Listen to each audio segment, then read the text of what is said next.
ডিমটা দুভাগ করে কেটে নিয়েছি, আলুটা সিদ্ধ করে নিয়েছি, রসুনটা রেখেছি বানানোর জন্য, বিট গাজর গ্রেট করে নিয়েছি। ধনেপাতাটা কেটে নিচ্ছি বেশি করে, ধনেপাতাগুলো কুচিয়ে ধুয়ে জলে একটু ভিজিয়ে রেখে গ্যাসটা জ্বেলে নিচ্ছি। পুরের মশলার জন্য 4টে শুকনো লঙ্কা একটু কেটে দিলাম, 2 চামচ জিরে, চামচ ধনে, গোটা ধনে, গ্যাসের একটু ভাজা ভাজা করে নেবো গ্যাসে। এটা ভাজা ভাজা হয়ে গেছে, গ্যাসটা এখন বন্ধ করে দিচ্ছি। ততক্ষণ আমি বেসনটা তৈরি করে ফেলি। বেসনটা গুলে নিচ্ছি, বেসনে কালো জিরে দিয়ে দিচ্ছি 1 চামচ। এটা দিলে খুব টেস্টি হয়, কেউ দেয় কেউ দেয় না, আমি তো কালো জিরে দিয়ে করি, তার জন্যই আপনাদেরকেও দেখাচ্ছি।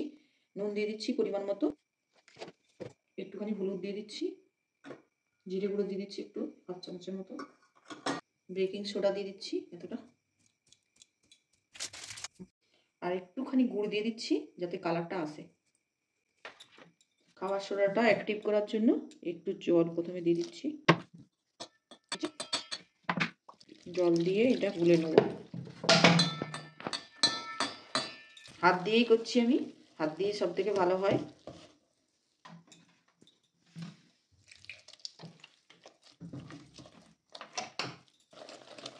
পাঁচ মিনিট ধরে আমি ফেটিয়ে ফিরে আসছি। 5 মিনিট ধরে আমি ভালোভাবে ফেটিয়ে নিয়েছি, দেখুন কোয়ান্টিটিটা এরকম হবে।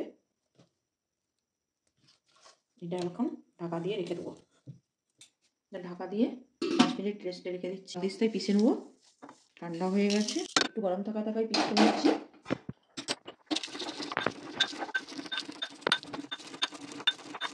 ভালোভাবে পিষা হয়ে গেছে, একটু দরদরা আছে। মশলাটা এইভাবে পিষে নিয়েছি, একটু দরদরা থাকলে মুখে লাগলে ভালো লাগবে, এই জন্য এরকম করে পিষেছি। সালাদের সাথে কাঁচা লঙ্কা দিতে ভুলে গিয়েছিলাম, কাঁচা লঙ্কাটা কেটে নিচ্ছি কাঁচি করে, একদম ছোট ছোট করে। একটু আটা নিয়ে নিয়েছি এই ডিমটাই লাগানোর জন্য, না হলে ওই সাদা অংশটা চকচকে তো এটা বেসনটা উঠে চলে আসবে, ওই জন্য একটু আটা নিয়ে নিয়েছি। পুরটা তৈরি করে নিচ্ছি। কড়া বসিয়ে দিই, কড়াতে সামান্য তেল, একবারে ড্রপ, এক টুকরো আদা, এটা গ্রেট করে নেবো। ডিমের মুচমুচে চপ অনেক রকম ভাবেই করা যায়, কিন্তু এইভাবে করলে ভীষণ টেস্টি হয়। আপনারা এইরকম করে দেখবেন, খুব ভালো লাগবে, একদম দোকানের স্টাইলে। গাজর, বিট আর কাঁচা লঙ্কার যে গ্রেট করে রেখেছিলাম ওইটা কড়াতে দিয়ে দিচ্ছি, এটা ভাজা ভাজা করে নেব। নুন দিয়ে দিচ্ছি পরিমাণ মতো, আর আলুটা মিশিয়ে দেবো, আলুটা মিশিয়ে দিচ্ছি। 1 চিমটি হলুদ গুঁড়ো দিয়ে দিচ্ছি কালারের জন্য। রসুনগুলো একটু হামাল দিস্তায় করে একটু থেতো করে নিয়েছি, রসুনটাও দিয়ে দিচ্ছি। এটা ভাজা ভাজা করে নেবো, একটু ধনেপাতা কুচি দিয়ে দিচ্ছি। এবার ভাজা মশলাটা ছড়িয়ে দিচ্ছি। এই মশলাটা দিলেই একটা স্বাদ আলাদা হয়ে যায়। গ্যাসটা বন্ধ করে দিচ্ছি, এবার ঠান্ডা হোক পুরটা, ততক্ষণ আমি এগুলো তৈরি করে নিই।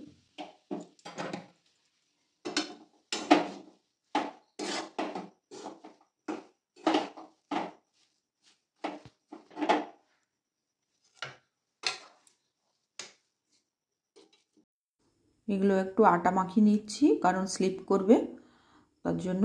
তারপরে গড়ে নিচ্ছি, আমি পুরগুলো দিয়ে দিচ্ছি, দিয়ে ডিম আকৃতি করে নিচ্ছি গড়ে।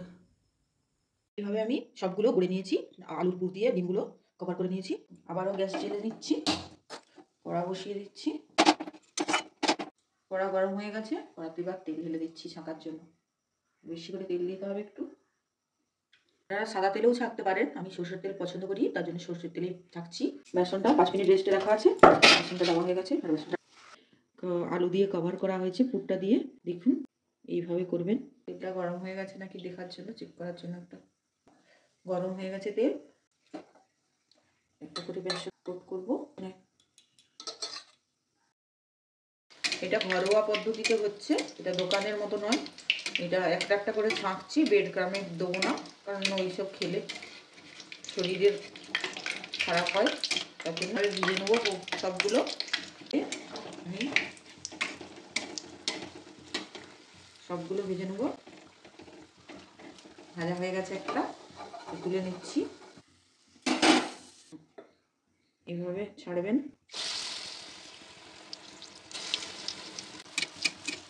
এটি ভাজতে থাকবো সবগুলো। একটু বেশি তেল দিলে আরও ভালো হতো, কিন্তু আমি তেলটা ওয়েস্টেজ হবে ওই জন্য কমই তেল দিচ্ছি। যতটা দেওয়া দরকার ততটাই দিচ্ছি। এক পিঠ ভাজা হয়ে গেছে। গ্যাসের ফ্লেমটা একটু কম করে দিচ্ছি।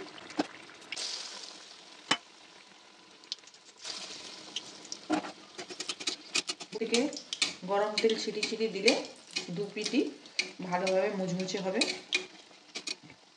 এভাবে ভেজে আমি ফিরে আসছি। দুটো ভাজা হয়ে গেছে, তুলে নিচ্ছি।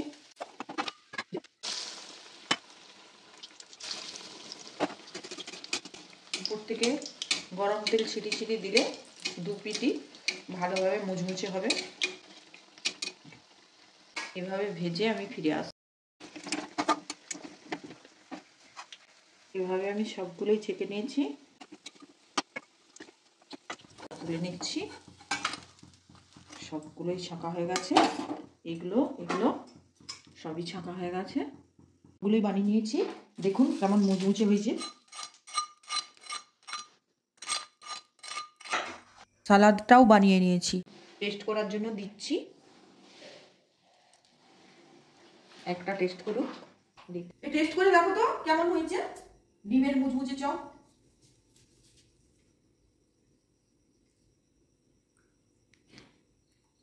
ডিমের চপ দারুণ হয়েছে, খুব সুন্দর হয়েছে, দারুণ খেতে। সালাদ দিয়ে খাও। খুব